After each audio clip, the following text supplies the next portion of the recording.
আসসালামু আলাইকুম। এখন আমি ইউরোপের অস্ট্রিয়ার খুবই ইন্টারেস্টিং একটা জিনিস শেয়ার করব। এখন হচ্ছে রাত ৯টা বাজে। এখনও কিন্তু একদমই দিন, পুরোপুরি দিন।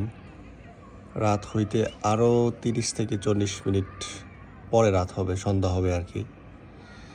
এইখানে রাত হয় ১০টায়, মানে মাগরিবের ওয়াক্ত হয় ১০টায়, এশার ওয়াক্ত হয় এখন আজকে মনে হয় 11টা 50, মানে অলমোস্ট 12টায় হচ্ছে এশার ওয়াক্ত। আর ফজরের ওয়াক্ত হচ্ছে 1টা 20, মানে জোহরের ওয়াক্তর সাথে এশার ওয়াক্তর সাথে ফজরের ওয়াক্তর মাত্র 1.5 ঘন্টা পার্থক্য। আর এখন বাজে রাত 9টা, আর সন্ধ্যা হইতে হইতে আরও 1 ঘন্টা বাকি। এটাই হচ্ছে সামার, ইউরোপের সামার।